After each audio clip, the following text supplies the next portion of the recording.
Hi everyone, this is Karen from Online Healing Community. Welcome to Creating Space. Today we'll talk about sexuality and healing, and we'll focus on body image in particular. And joining us today is development worker Ayyi Gardiola. Ayyi was part of the Mindanao Young Women Leaders Forum Network. In 2011, she represented the Philippines for the International Visitors Leadership Exchange Program in the United States with 14 other women leaders representing other countries. She was also part of an all women contingent of the Civilian Protection Component Ceasefire Monitoring Team of the GPH MILF Peace Process. And she also served as project officer for an international NGO, Oxfam's Arches Project, a sexual and reproductive health program in the ARMM. So, friends, please welcome Ayyi Gardiola. Hi, Ayyi. Welcome to Creating Hi, Space. Karen. Yes, good evening. Good evening. Thank you for being brave to talk about this sexuality and healing. I, I Yeah. feel that we have to define terms first and foremost. What is sexuality, Ayyi, before we move forward? Yeah. So, first of all, thank you for having me tonight, Karen. It feels a bit um parang weird or surreal being the one on the hot seat. Usually, I'm the one engaging with people, no, in the comment section. But yeah, Yes, I'm here like you it's true. said, taking courage to talk about this stuff because I've really seen how important this issue is and how important it is to talk about this issue about sexuality because later on we'll talk one by one about these particular issues that I've observed. No, so first, sexuality it actually refers to the total expression of who we are as human beings. So, apart from our individual expression of femininity and masculinity, it's also an interplay between body image, gender identity, gender role, sexual orientation, intimacy, relationships, love and affection, among others. So it's really a broad topic. So that's why, like Karen said, tonight we're just focusing on one aspect for now Yes. because a lot of issues are connected with body image. Right. So yeah. So it refers to a whole range of topics. Mm-hmm. But right. Let's focus on body image for now. Because that alone is very, very, what you call it? Yeah, very complex as it is. So how is Yes. sexuality related to body image? Okay, so each of us as individuals, we grow up in unique circumstances. So each of us would grow up in a particular country with with its unique set of values and norms, and we also grow up in a particular religion or faith or spiritual practice, and Yes. that also has its own values and norms and standards. So, and apart from that, we get influenced by the attitudes, perception, and values of our family members, our friends, the media, the school we go to, and a lot of things, mostly around us. So, as we grow up, we tend to develop our own perspective and values based on all these influences. And um, it's connected with body image because, like I said, one of the aspects um, is about how you express yourself as a female or as a male and the entire gamut of the gender expressions. And so that's very much connected with body image and how you see yourself, your self-worth, your sense of self-worth and your sense of self-respect connected with that. So for example, um, one of the reasons why Raya, the ano yung the recent movie that came out, Raya and the Raya Last and Dragon. the Last Dragon and Black Panther and Crazy Rich Asians really made waves, or these movies were groundbreaking in a way because a lot of people are celebrating the fact that there's representation in media. For example, ako growing up, most of the people I've seen in movies, at least Hollywood movies, are all Caucasians. Nobody looks like me. So we Mm. lack those kinds of role models. And even in local media, most of our actresses and actors are chinito, are mestizo. And that's also connected with an entire other issue, which is connected with our history of colonization, Right. where the standard of beauty that we adhere to is that people with fair skin are like a notch higher in terms of beauty. And you can see in our representatives, most of our representatives are half Filipino, half foreign, half Caucasian and stuff like that. But I mean, that's also part of our culture kasi hindi natin maalis na we that's already part of our culture and our history, and we also need to embrace that we are mixed blood na rin, most of us. But what we need to look very carefully at is how we would measure our self-worth against these standards of beauty that we see around us. And so that's I mean, medyo ang layo na ano. Yeah. That's how I can explain how sexuality is related to body image. For example, a lot of people or a lot of Filipinos would have insecurities about their height. Right. Pero when you look at it closely, our genes talaga originally hindi naman talaga tayo gano'n katangkad. Yung mga nahaluan na ng mga, 'di ba, Spanish blood, yun na yung talagang matatangkad, malalaking bulas. So why do you have to feel insecure about what's unique about your identity as a Filipino? So the whitening, ano yun?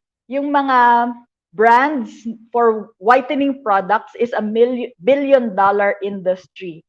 And a lot of us, or a lot of Filipinos really go for whitening products and glutathione because we feel na to be beautiful is to have a fair natural natin na skin is morena, and actually people from other countries would look at us and admire our color.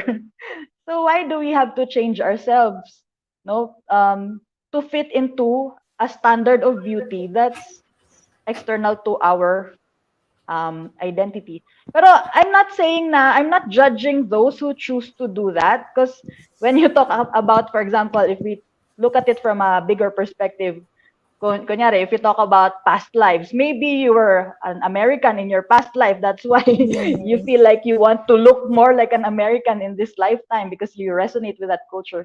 So that's another point of view. But the other layer here, because we're living in this contextual reality where we are living, we are spiritual beings having human experiences, and we chose these unique experiences to learn specific lessons for our own evolution, so for our soul's evolution. So we I also totally, need yeah. to understand how the different issues that come into play in this contextual reality. So no judgment about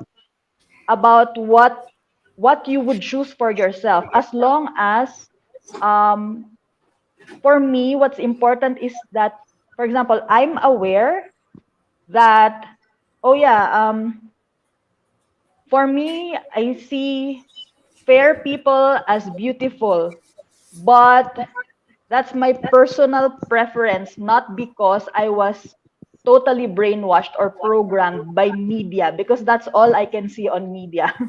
And Right, I'm right. not going to be ashamed of my original color because of that, or look at myself as inferior because of that. So yeah.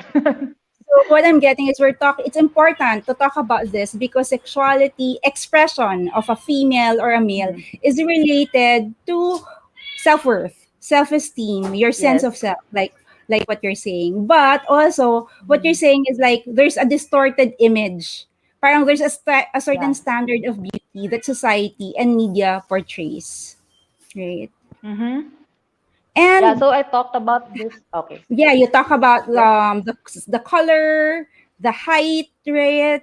And even body size is something that we have to talk about. So, yun pa lang, body image pa lang. We're not going to the other aspects of sexuality. It's like you said, a big topic already. And I agree with you.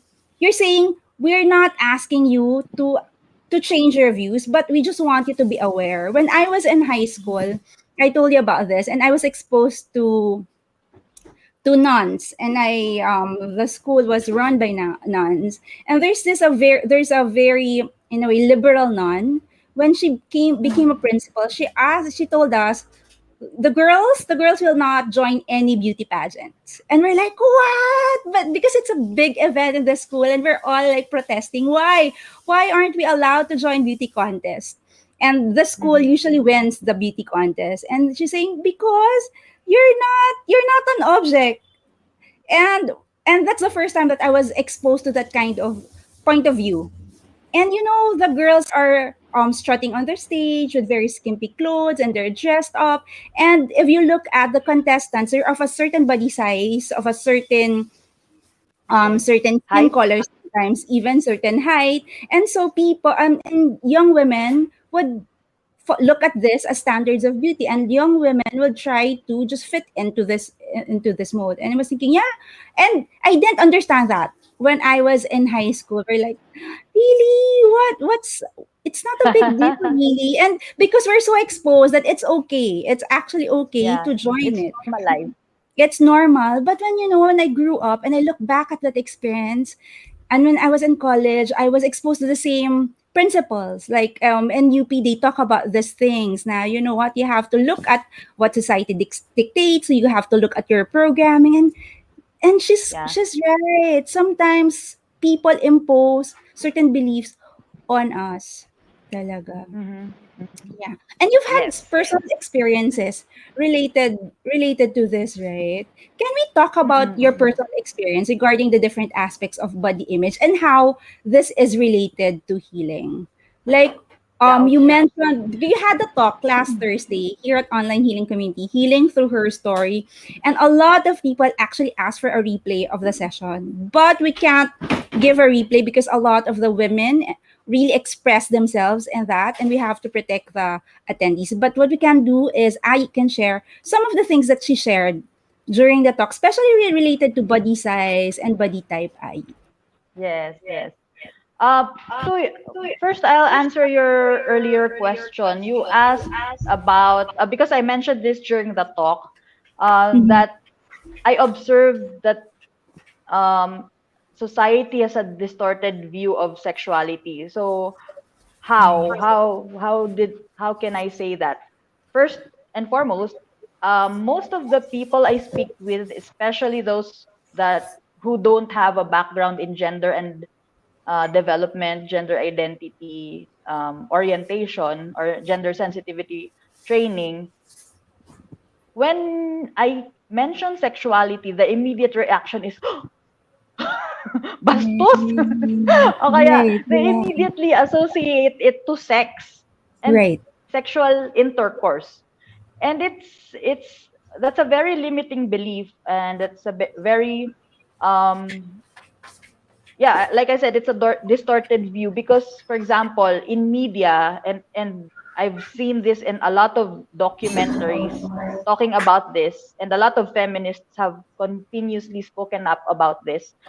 How, of course, sex sells, right? So a lot of the brands, if you've noticed, use sex to sell their brand. So that's why when you see car shows, you would also see women in skimpy clothing because they're using that association. If you have this car, you'll attract women. You're a macho man. So things like that, um, and the problem is with that is, for example, kids and teenagers grow up um, watching commercials and shows on TV, music videos, and grow up subscribing to magazines with impossible standards of beauty. So, for example, in one documentary I've seen,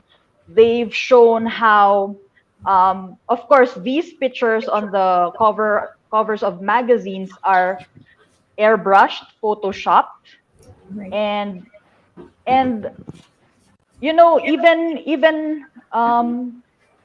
kahit tanggalin mo yon, even without that, like you said earlier, most of the women who are models, for example, they're mostly size 0, or they're a certain height, they're a certain body type, and of course, the clothes they wear are tailored to fit their body perfectly.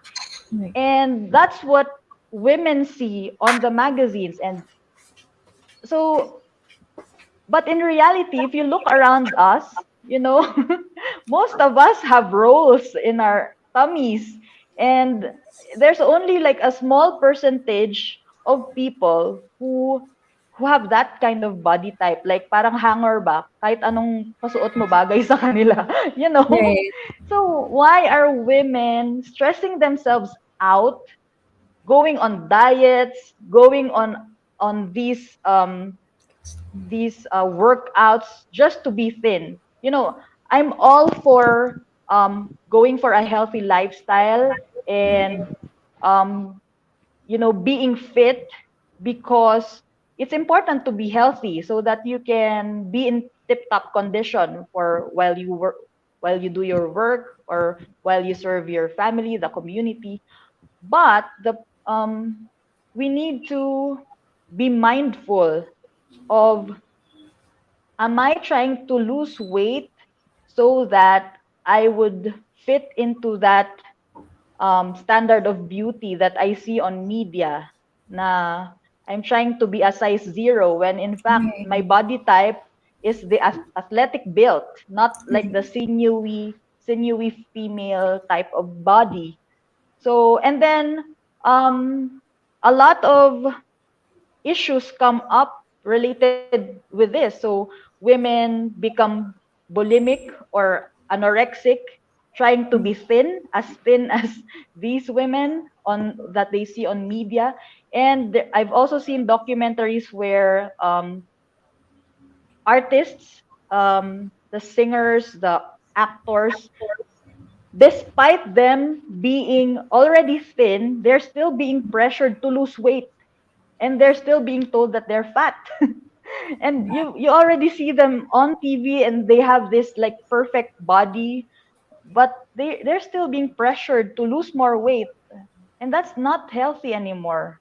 It's true. So when you work out because you want to increase your endurance, you want to be stronger, I'm all for that, so go for it. Yeah. But if you know it's all about how how people would view you, and based on standards of beauty, impossible standards of beauty, then I feel that's an unhealthy way of um, unhealthy attitude and perspective. So you asked me about my Yeah. personal experience. So Yeah, I want to um, respond to that because you ask people, why do women try to fit in the mold that they see on TV and on the media? Because media is very powerful. It's everywhere. yeah. And our mind has this Mm-hmm. tendency to entrain. We have this tendency to Mm, follow yes. what is what you usually hear, what you usually see, and it's we're bombarded by it. You see it on the ads, even on social media. You see it social media when you go out. It's on the billboards when you look at books, and so that's why These are subliminal, yeah. messaging, subliminal Mhm. messaging that people, Subliminal messaging. yeah. Yeah, And so we're because being if entrained. We're if being, like you said, everybody we're if being everybody had programmed. yes. Sorry, there's a delay siguro sa internet, no? Because if everybody has a very strong sense of self and we already feel we're enough, nobody would buy these products, these whitening products, these slimming products. Yeah, These are all subliminal messaging. right. So So you my have, yeah, uh, that's true. in terms of my personal experience, for example, um, so I grew up like when I was in high school, I was so much into sports. My schedule would be MWF 6 to 9 p.m. I would have Aikido practice.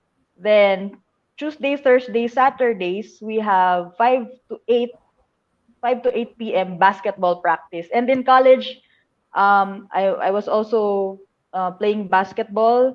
Then I also did arnis and I was a mountaineer. So just imagine, I was so fit. I had great endurance and stamina, and I had an athletic build. But despite that, I was at the best shape um, ever Yeah. Okay. that Speaking of time, the best shape, high school and college. can I Yeah. share that your images from high school and college there, Yes, yes, just so sure. you have reference. So that's Ayi in, this is high school or college? That's me in college. Okay. So And college, that's me sa third from the left, yeah, I can nakaupo. the pointer. This is Yeah, college or high school? college. We And you're were mountain in climb. This top is of a mountain. mountain. You're doing mountain climbing then. Okay. Yes, And this one. That's me, college. And another See, one, there was a basketball photo. I Anyway, don't so see there's it. a, it's okay.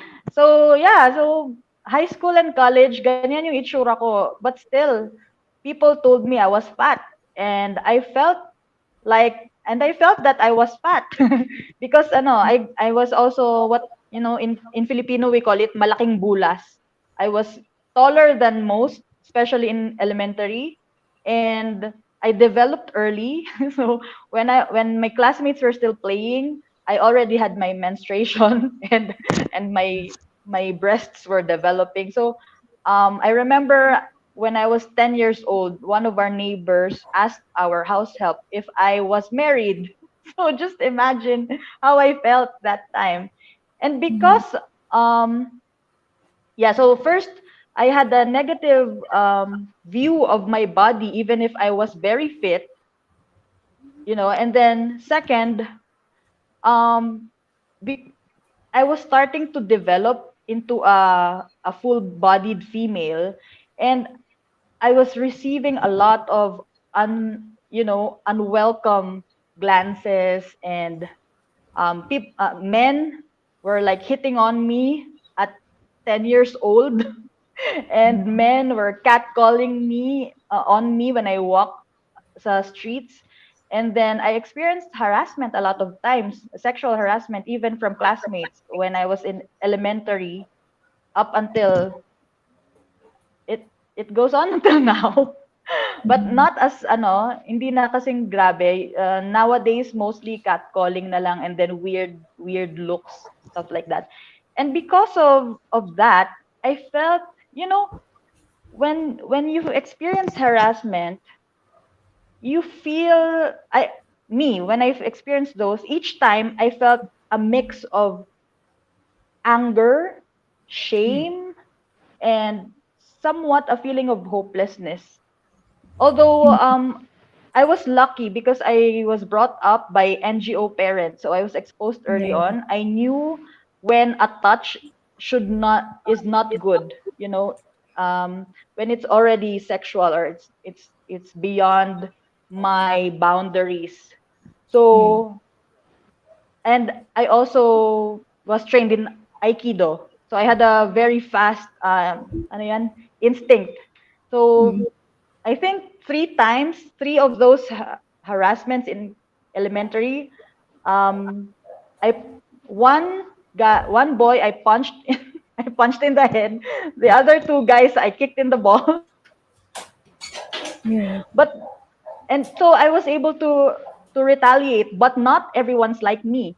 And most of us, um, well, children, both girls and boys, but especially girls, are brought up with that expectation na, oh, you should always follow what the adults tell you, ha. Like if you have guests over, adults, and then there's kids, oh, kiss tito, you hug tito or tita, and if you express na no, or if you say you don't want that, then they scold you or they make you feel bad about it. And that's how children early on learn that saying no is not an option, because they would be embarrassed in front of people by I mean scolded by an adult.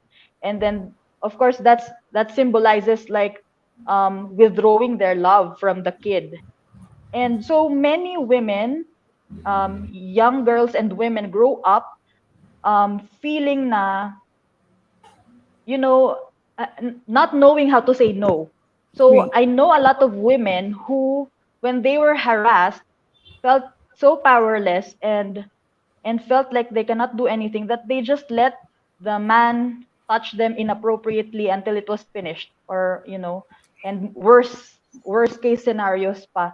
So ako, I still consider myself lucky because of this. But despite that, I still um one of the worst experiences I had was in when I was in grade 4. I had a classmate who constantly kept harassing me.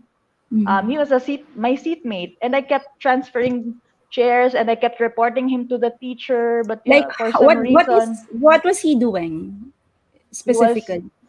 he kept touching my hair, my body, my legs, and everything. So and then he would he would touch himself during class, and like all of us on in the table would be like, ugh. Right. Yeah. So on the second week that this was happening every day, I confronted him at that time. I said, if you don't stop, I'm going to kick your balls. And you know what he did? He touched me down there. So I, I'm comfortable saying the word, but I mean, I'm not sure about the audience, so I won't mention that. So he touched me in my private part down there, and I kicked him in the balls. But I was so angry, and I did not know what to do with my anger. So I wrote to my friend, and I cursed. I cursed in that letter. I said, "Toot!" Mm. He harassed me. He did this to me. Blah blah blah. For some reason, this note fell into the hands of my teacher. And you know what happened? Mhm. He was so shocked that I was acting out of character that he scolded me. He said, "Why did you do this? You're one of our best students. Why I did you know you as a curse? good He's more pupil." concerned that Yeah. you curse. What? So you see, it's like in our society, girls and women are like expected to be a bit more, feminine, in the way na parang Maria Clara, na hindi ka iimik, hindi ka eskandalosa or whatever. Pero Yeah. if things like that are happening to you already, you have all the right to to express your anger, your disgust, whatever. So, The and teacher overlooked the harassment part completely and just yeah, focused on you he acting did out of not character. yeah, he did not probe why I did what I did. And because of that, so I got so angry at the teacher as well, because you know the feeling na you're the one who was Yeah. who was um parang ikaw yung naagrabyado, tapos ikaw yung pinagalitan. So um since that time, I somehow this is looking back in hindsight, I realized I started to rebel. I started to ignore my my academics and just focus on, extracurriculars, and I was so active there. And because of this, that's another thing. So growing up, I was known as the good kid. I was Mm-hmm. quiet, always quiet, just saying, if you ask me how I am, I'll just say, I'm okay, I'm okay. Right. So I can just sa fingers ko how many times, hindi pa nga aabot ng 10 eh, how many times I really got mad ever in my life. As in really mad na I gave myself permission to express that. And unfortunately, most of those times I was told to rein it in. Yeah, that's true. In our culture, diba, tiisin mo na lang. Yes. Or Tiisin mo, kawawa the other tiisin mo. person. Don't talk about it. Oo. We're not supposed to talk about this. Yeah. So Joanne is that's saying why, something. sorry. Yeah. You continue first. Thank you, Joanne. Joanne is saying something. She's saying that's why in high school there are what we tag as Yeah. mean girls. She's saying that Mm-hmm. it's their defense mechanism. Exactly. So Mm-hmm. apart from sort of rebelling in school, I this is all in hindsight, ha, because Right. I grew up also on a spiritual path where detachment is is one of the values and practices. So all Mm-hmm. the while, that's why I played the role of a good girl, because all the while I thought I was being detached, but I didn't realize I was suppressing everything, bottling everything up, you know? And so yeah,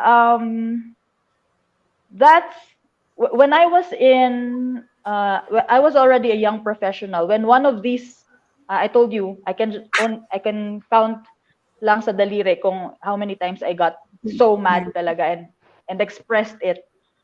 One of those times I really had a meltdown, like I was just screaming for several minutes, and I was shocked at myself. So I said, where is all this rage coming from? And I'm a Mm. meditator. I've been meditating since I was a kid. But why is this here? Where did this come from? And so I've been doing a lot of inner work the past decades. And in hindsight, that's one of the things um, that's I realized this issue, those bottled up emotions connected with the harassments and Right. everything connected with it, um, is one of the sources of that great rage and the people telling me to just shut up and suck it up. Right. Parang, Ayi, it's but you still just come connected to to a point. image. When you're Yeah, talking about that, what comes up to me is the Maria Clara image that was yeah, really given to us that women should just be meek and quiet and gentle and just be obedient. But we talk about this, but that's not who we are as well in our culture. yeah. Actually, in our culture, women are powerful. You want to expound on that? So we started to have or internalize this value of women being like just limited to the Maria Clara image when the Spaniards came, and along with their colonization, they brought with them that perspective and values and practices of the Christian faith and Mhm. patriarchy. So it did not just happen in the Philippines, but worldwide. So if in the Philippines, our babaylans, who were leaders of the community, they held important positions because they were the ano yun? Intermediaries between the spirit realm and the physical realm, doing rituals for every significant occasion of the community. And they were the healers, they were the yung nagpapanganak, the helots, Right. they were leaders and they held great power. So their counterparts in Europe were those who were burned at the stake, who were called the witches. And these early high women priestesses and babaylans, they were demonized and called satanic and demonic because um those, not just the Catholic Church, other institutions as well, they were coming from that patriarchal view, and they were trying to suppress the power that of women that they cannot understand, and that they felt insecure of, because women are so powerful that we can carry and birth human beings for several, carry a human being for 9 months and birth that human being and take care of that.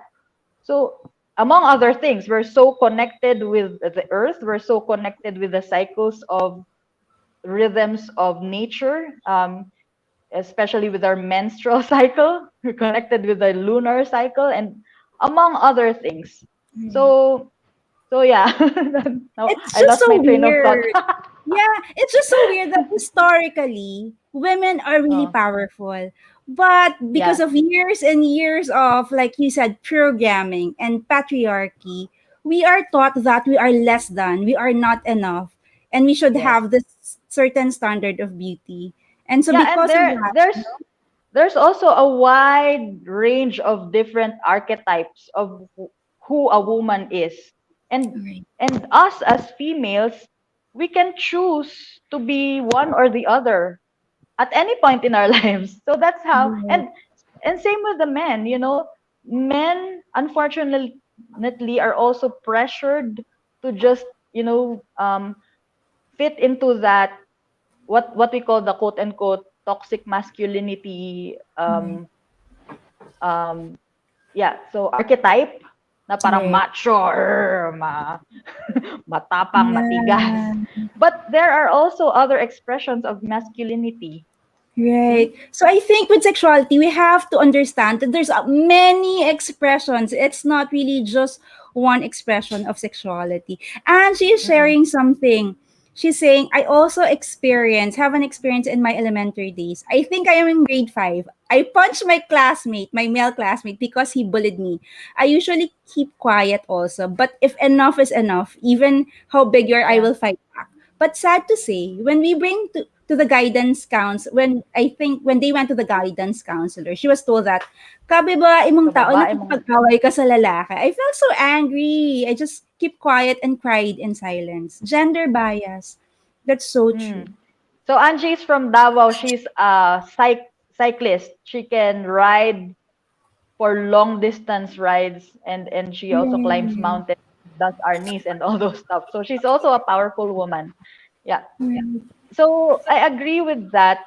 Um, Unfortunately, that's what happens. And on the other Right. hand, for example, men are told, ano tawag dyan, when they try to express their emotions, they're also laughed at, and well, the good thing is, in recent decades, there has been a lot of transformation in terms of the way we perceive and express femininity and masculinity. So there's more men who are open to expressing their emotions and who know that care work is equally their responsibility as well as women's responsibility, not just women's responsibility.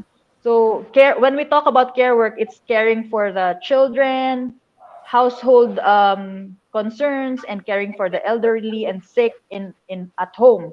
Because in throughout history, there's what we call the multiple burden, which falls on the shoulders of women. So modern women are expected to be career women, at the same time great mothers, hands-on mothers, and at the same time they're expected to like take care of everything in the household. That's what you call the multiple burden. And especially now during lockdown, this has greatly increased because everyone's at home. So apart from doing your work at home, taking care of household concerns, now you're you need to even tutor your kid for school.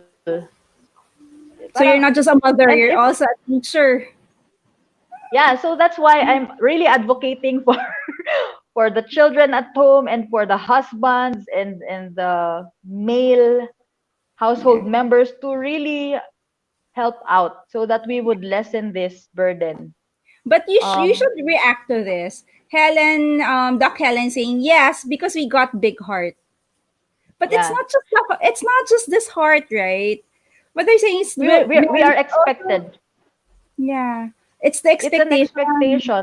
So, for example, if you compare, um, if you have girl and boy children in a family, and you have Mhm. the mother and father, traditionally, what happens is when the mother and father comes home after work and the two children would come home, usually the girls would be told to help out in the kitchen and all that, and the boys would be out playing basketball, and the Right. husband will be watching television and waiting. I mean, until Yeah. now, I see this, and I have close friends who are so exasperated with their husbands. Their husbands, not this is not to demonize the men because they were just brought up like that. They're good men. Yeah. They have good hearts. They're good fathers and good husbands, but they're just programmed and brought up that way. Like one of my friends would tell me, napaka-senyorito, kumuha lang ng tubig. Ako pa kukuha para sa kanya. You see? Right. Yeah, on that note, Ai, there's a question from Lewis. So makes me curious, what is the image of the true feminine and Oh the my true gosh. masculine? And how do we become educated on this? What does an integration of both look like? Nako, Luis, that's for another session, I guess, because we also talked about this during the Thursday thing, but the time, um, our time is not enough to discuss this entire thing. But for me, the expression of masculinity and femininity, I could connect that with in terms of spiritual Mhm. knowledge. We're talking about the expression of the divine feminine and the divine masculine, and these have um, each their unique purposes and unique qualities. For example, divine feminine, or the traditionally, in terms of the creation process, the feminine energy is more of the nurturing, co-creative, procreative, and collaborative energy. So harmonious. So that's why women would tend to look at the interests of everyone in the family, whereas men would tend to um, focus on their career, for example, more than they look at other things as well, but usually they cannot multitask. They just focus on one thing, and usually it's their career or their you know. And masculine energy is about the directive energy. It's what's used to move things forward, and sometimes um the negative part of it is it's very aggressive, and that's why when I was working in Mindanao with the peace process, our bosses, our mentors were always advocating and lobbying to have women representatives in the peace panel and in positions of power where important decisions are being made, because women and men look at things differently from different perspectives. And like one of our mentors, Ma'am Inday Santiago, she would always tell us about an exercise they did somewhere abroad, maybe in Ireland, when the mediators, because she was part of the peace panel before, and um, when you have mediators, so they would go out into breakout groups, in the groups where there were just men representatives, they took longer to finish the mediation. And when in groups where there were females, they finished faster because they tend to look at things from a more holistic view. Probably because our energies also were highly connected with, like I said, with the earth, with rhythms of nature, etc., in terms of our bodies, body cycles. So, yeah, mahabang usapin pa yan eh. So, maybe we Yeah. can have a separate session about that. Kasi may mga Right. caveat din yan eh. How, Yeah. how to integrate both. So, for example, one interesting thing is for both to be integrated holistically in a healthy manner, um, the feminine needs to also experience their masculine energy in a healthy way. So, for example, women need to integrate within themselves the feminine and masculine energy as well. So, be comfortable with embracing both, and same with the men. So, We talk basta, about mahabang so many usapin issues siya. already. We talk about the distorted view of sexuality. We talk about Mm, harassment, and sometimes even the mm, trouble in asserting oneself. Whenever the harassment happens, we talk about multiple burden on mm. women I have and one so many important issues. addition. Yeah, but can you tell us what concerns you the most about youth and sexuality? Because there's so many issues regarding women and sexuality. Sorry, somebody called me. Yeah. Okay, so So, that's connected with what I wanted to point out. So because of these harassments that I experienced, there was a point in my life when I would wear baggy pants and baggy shirts all the time because I did not want to elicit those unwanted stares and catcalls and touches.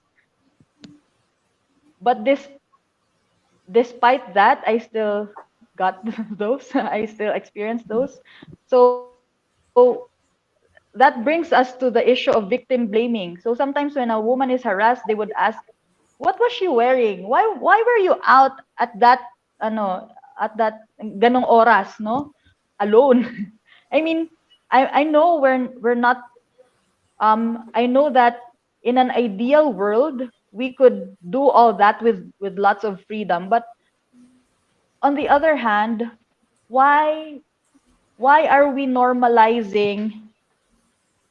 normalizing bullying? Why aren't we normalizing catcalling? Why is the pressure always on the women or even the men? Because men also experience sexual abuse, but they don't have the freedom um, to say it. So instead of normalizing bullying and all these things, why don't we just normalize having a healthy sense of boundaries, having, everyone having a healthy sense of, um, what do you call that? Um, Consent, understanding the importance of consent, that even if what you did was just something verbal, or even if for you that's normal to like akbayan yung isang babae, if for that woman that's violation of her space and boundaries, that's already harassment because you do not have consent to do that. See? And by the way, sexual harassment, I mean harassment, is not limited to sexual acts and lascivious acts, and it's not limited to like penetration and all that. There's also verbal harassment, financial harassment, mental harassment, and emotional harassment. And women experience this in various ways. So we had a scholar before. She was the out of a family of 12, she was the first to graduate in high school, and she already reached college. Unfortunately, she got pregnant. Despite my advice of what to do, she still got pregnant because she didn't listen to me. And her partner was not even a high school graduate. And if you look at it from an economic perspective, from a practical perspective, she could earn more for the family. But Mm-hmm. her pastor, her brothers, all told her to just stay at home because that's the job of a woman. See, and I mean, just consider all the lost opportunities because of all these limiting beliefs that So it's we a stereotype, no? impose. Yeah. So it's happening until now, despite the giant leaps we've already had in terms of women empowerment, and despite all the wonderful policies we have, um, protecting the rights of women and children, this is still widely experienced by women, and even unequal pay at work and unequal opportunities. So yeah. And what was your question? Yeah, what concerns What? you the most? Like you said, there are Yeah, yeah. so many issues. But what Grabe concerns you the kasi most regarding youth and super sexuality? I intertwined understand. talaga.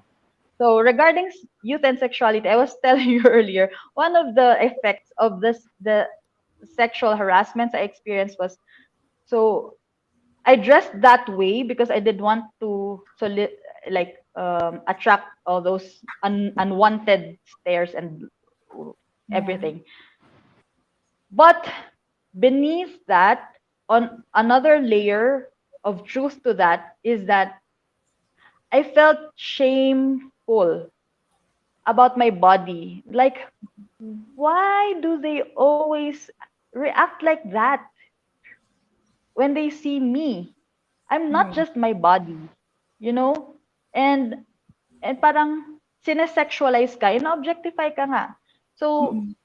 um,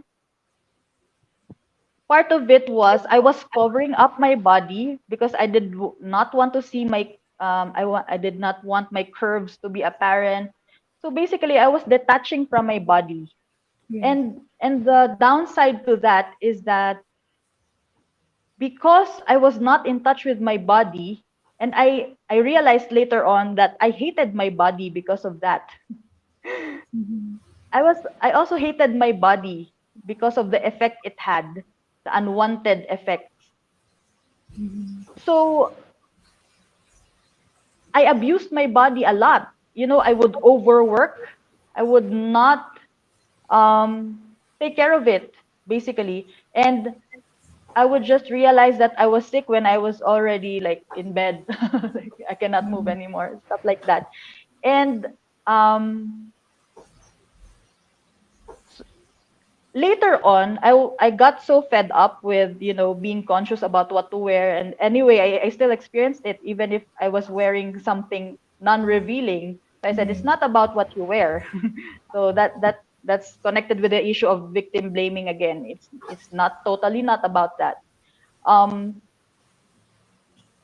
Later on, what happened was I gained a lot of weight. So that was my way of protecting myself, because I also, because I've been meditating since I was a kid. So I was very sensitive to energies. I could absorb a lot of energies, and even my own energies. I feel it so deeply.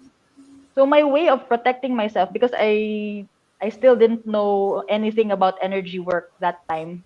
My way of Mm-hmm. protecting myself was to gain a lot of weight. And I was gaining a lot of weight because I also wanted to look unattractive, quote unquote, because all the messaging that I received growing up is that fat is unattractive. And that's totally a lie. You can be fat but you're still beautiful. It's not about the weight actually. When I was so overweight, it was so interesting because I also got that experience of how people perceive or judge other people just because of the weight. Like for example, people will tell me, "Ang taba mo na." I have no problem with people expressing the truth that Right. I'm fat. I was fat, Right. Right. right now I'm still chubby. But what I did not like about it was they were looking at me with a look of contempt, like you're trash, you're ugly.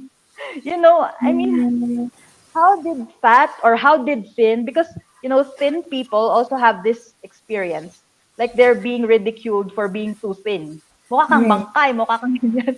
See, I mean, and why did it become normal for us to why did it become okay for everyone to just rudely comment on how you look Right. when they don't even know what's happening with you? So yeah, and I read this book by Doreen Virtue. It's called um Losing Your Pounds of Pain. And from that book, because Doreen Virtue also used to do psychotherapy, and she had a lot of women clients who had a hard time losing weight.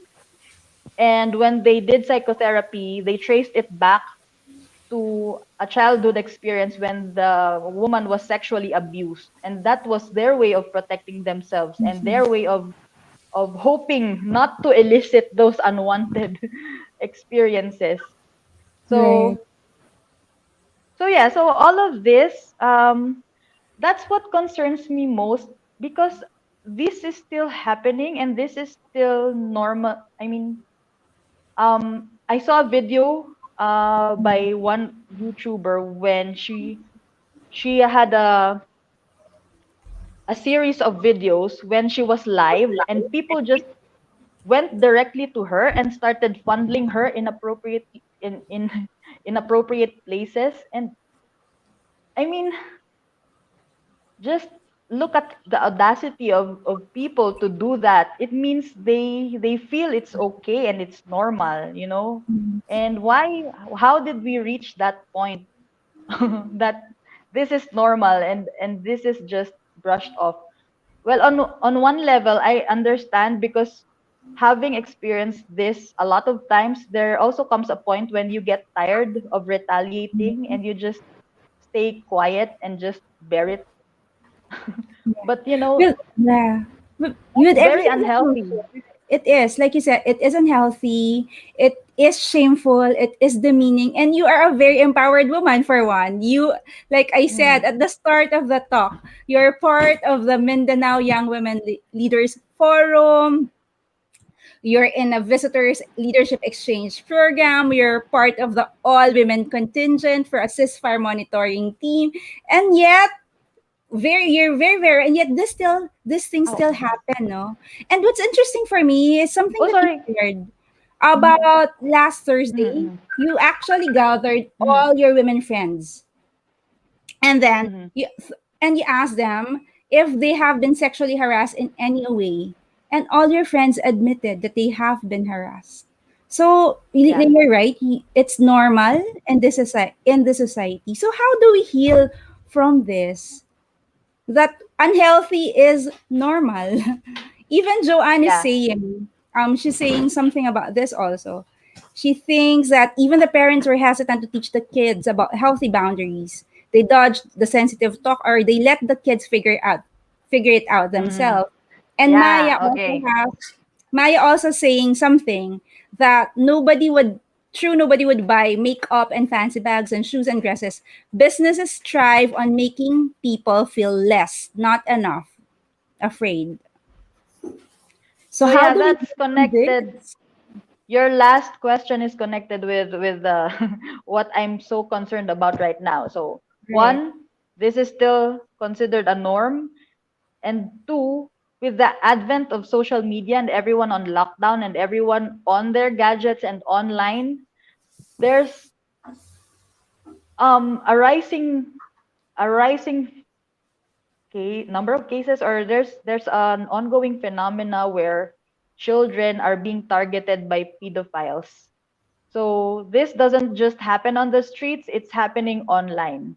And like what Joan said, how do we deal with this? Because you know what's so um disturbing about this thing about the online pedophiles targeting minors and children? Consider one kid. For example, this kid has a particular profile. Mhm. She grew up in a single parent household, not with an absentee father, and no positive male role model around her, and and no, not many friends, probably because she learned to distance herself for fear of being hurt from past experiences, and she's online. That's the profile that most so this could be a girl or a boy, so either a girl or a boy.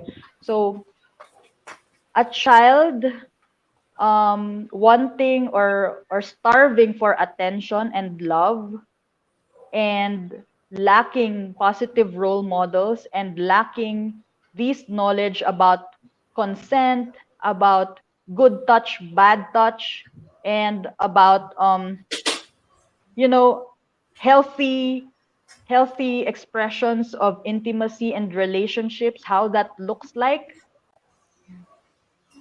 And they meet someone online who eventually becomes their boyfriend or girlfriend.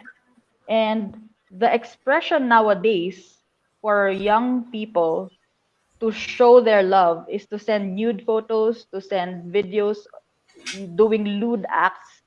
And I've encountered this a lot of times. And this is a problem, growing problem, because sometimes, these gets leaked, and the children who were subjects in that um, commit suicide because of the shame.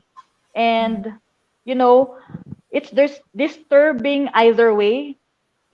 So it might be an actual, for example, it's an actual teenager that became the boyfriend of this girl, but he grew up with that kind of distorted view of sex and sexuality, where, for example, he learned about sex and intimacy and sexual intercourse through porn. So how would he be as a boyfriend? and And on the other hand, if this turned out to be a predator, an adult predator preying on minors, then that's also a huge problem. It's happening worldwide. So, and I can say that with conviction because I've spoken directly with parents whose children experience this. That's why I'm speaking out about this, because I mean, the more we try to ignore it and the more we try to deny it, this problem won't go away. So the best way for us to do is to equip our children by helping them develop healthy and strong self-esteem and sense of self-worth, and having healthy examples of masculinity, femininity, relationships, Right. and how um, healthy relationships and fulfilling relationships actually are, not just limited on the physical level, but on true intimacy. True intimacy is not just on the physical level, but it includes intimacy and deeper connection on the emotional, mental, even spiritual level. So if we have children who grow up with that strong sense of self and values, and they know how to protect themselves because they can identify danger when it appears and when it approaches them, then I think we have a better chance at having or stopping this issue, this problem, and having healthier raising healthier children and adults.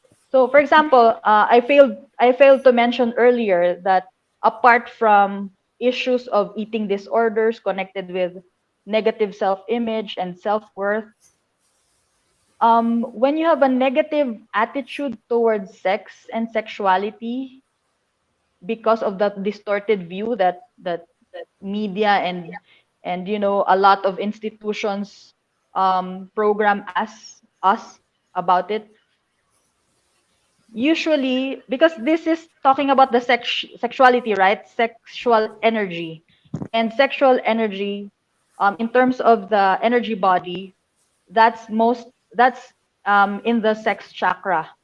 So that's why a lot of people who experience and judge themselves negatively about anything related with sexuality suppress these expressions because it's taboo, etc. They develop reproductive health related physical illnesses apart from the emotional, food addiction, relationship addiction, etc. So, for example, and I know a lot of people who have a negative view about sex and sexuality who also develop myoma and ovarian cancer, and on the men side prostate cancer, and most of these are those in the religious institutions. So because sexuality is a normal part of the human experience. So how, if you chose to be celibate in this lifetime, there's no problem with that. You just need to have a healthier perspective, holistic perspective of what sexuality actually is. And you can actually use that sexual energy, transmute that. If you don't want to use that for reproduction, you can use that for creativity to enhance your love, enhance your intelligence, so that you can co create initiatives, and that's your expression of that sexual and co-creative energy in the world. So and through creative expressions like music, like arts, dance, movement. So but if we cut these things off from our experience there, then apart from having a limited experience, then we also would develop particular illnesses. So yeah. Speaking of creative expression and initiatives, we are actually doing something for young children and the youth in particular talaga. Because like you Yeah. said, it's really concerning, yeah, Yeah. that a lot of the youth are, yeah, of the youth, aside from like dealing with the challenges of the pandemic, they're also dealing with all of these things related to body image and sexuality. Yeah. So we've never done any youth program at online healing community for the longest time. A lot of our projects are really focused on adults, working adults. But for this Holy Week, like I mentioned, that this is something that really concerns her. How the young people are dealing with these issues, and it's also it's really coming to our attention too, because we're talking to parents and they're saying that the young people need help. And so we're starting programs now for young adults. So this Holy Week, that's April 1 and 2, Thursday and Friday, we have an online experiential retreat for 18 to 24 years old.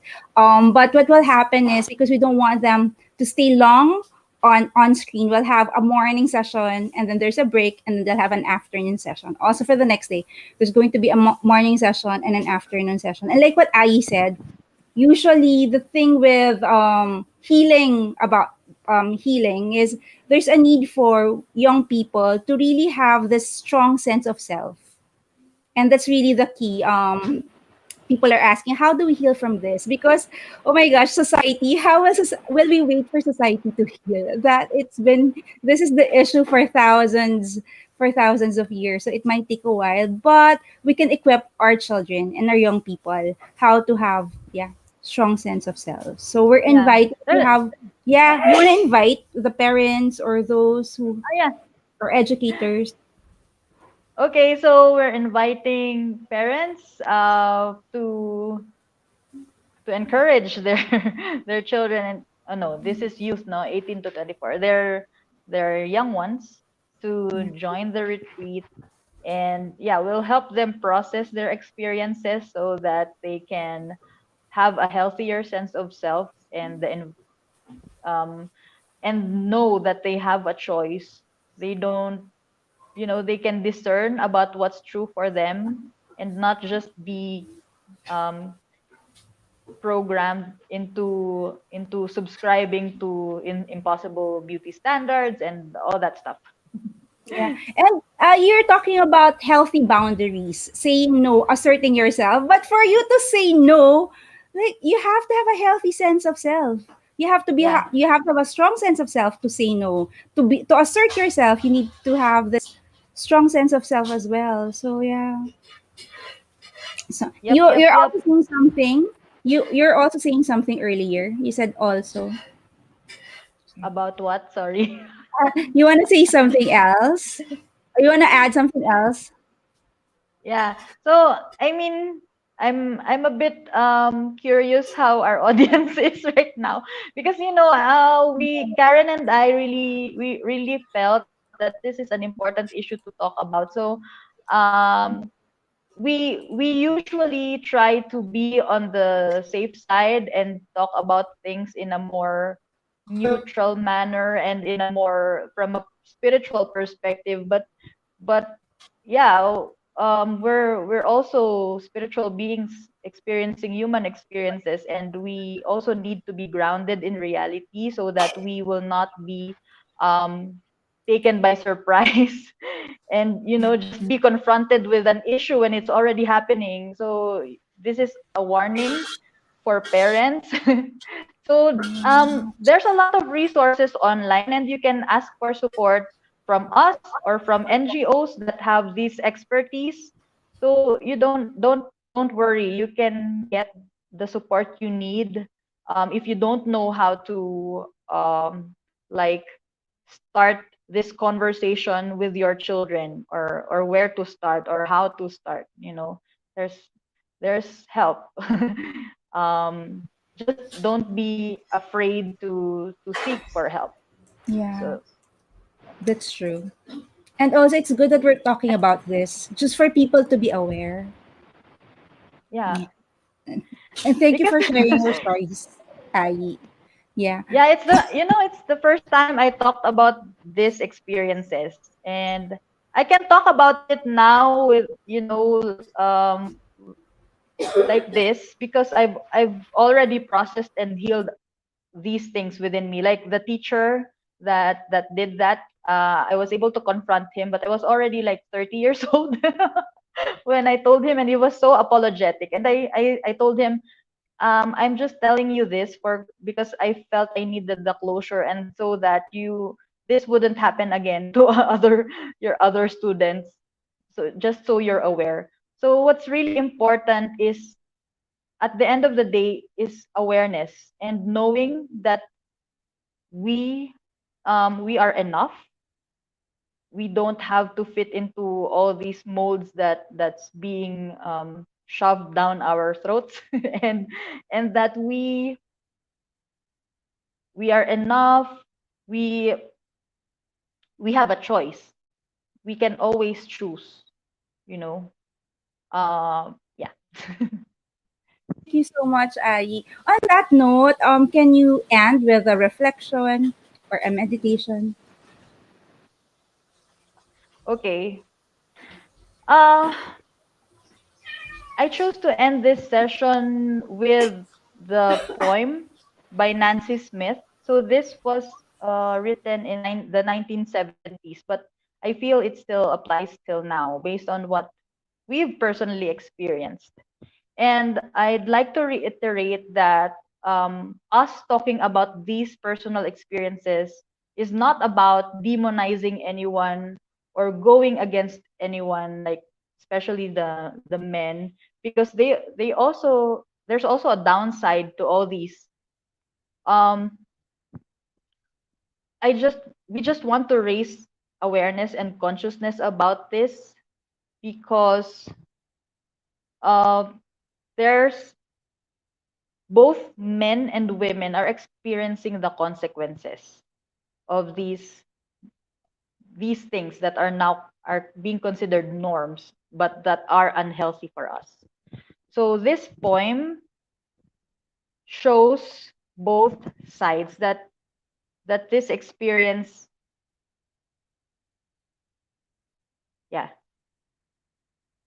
creates a negative experience on both sides. So this is entitled For Every Woman. For every woman who is tired of acting weak when she knows she is strong, there is a man who is tired of appearing strong when he feels vulnerable. For every woman who is tired of acting dumb, there is a man who is burdened with the constant expectation of knowing everything. For every woman who is tired of being called an emotional female, there is a man who is denied the right to weep and be gentle. For every woman who is called unfeminine when she competes, there is a man for whom competition is the only way to prove his masculinity. For every woman who is tired of being a sex object, there is a man who must worry about his potency.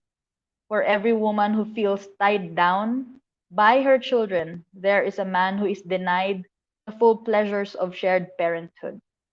For every woman who is denied meaningful employment or equal pay, there is a man who must bear full financial responsibility for another human being.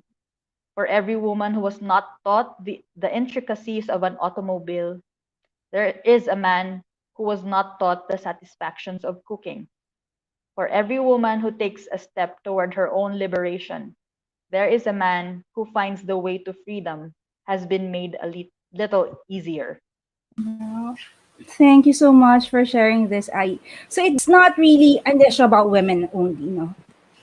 Yeah, yeah. Yeah. That's why Fine. in recent times, programs on gender and development, gender sensitivity, and gender empowerment, women empowerment, always included men Yeah. because we can only be successful at ending these unhealthy tendencies if we work together and we recognize that both sides have experienced the consequences of this. Great. Final words for everybody watching, for everybody listening. So for those who's used to me being the angel reader, who's like parang I Right. call it esoteric fluffy fluffy fluffy girly woman. So now you saw the warrior side of me. And that's okay. We have various expressions of femininity Right. and we have the freedom to define that. So my final words would be this is a very important topic for discussion because there's many misconceptions about what sexuality is. And consequently, people tend to judge themselves and others negatively, suppress and deny natural expressions of sexuality. And this tendency may lead to sorry, this suppression and denial may lead to unhealthy tendencies, which, when left unprocessed for a long time, may eventually manifest as mental, emotional, or physical issues and ailments. So I hope this discussion has like ignited something in you, and we're just here if you need support. Yeah. So thank you, online healing community, for this platform. Thank you, Ayi, for being so brave to talk about this. Like I would just echo what Joanne said. Thank you for being courageous because like you said, in our society, women are asked to to shut up about these issues. We're asked not to assert ourselves. And this is something that we don't usually talk about. But yeah, it's an But it's important happening discussion all like this. around. Yeah, and it's an important discussion, like you mentioned, because, like you said, we are enough, we are worthy, and we have many expressions, and we're allowed to have this many expressions, and we're allowed to not just be a Maria Clara. We're allowed to be warriors also. We're allowed to be educators. We're allowed to be feminine, and also in a way we're allowed to be masculine as well. Because Yeah. yeah, and I think that's what you pointed out, that it's okay to express yourself. It's okay to say no. It's okay to stand up for yourself. So thank you so much, Ai, for sharing that with us, for taking courage to share your personal stories. Really, thank you so much. And thank you everyone for joining us. I hope this conversation helped you. Happy Okay? Women's Month! Yeah, happy Women's Month, everyone. See you soon. Okay, bye. Thank you, Ai. Bye for now. We'll see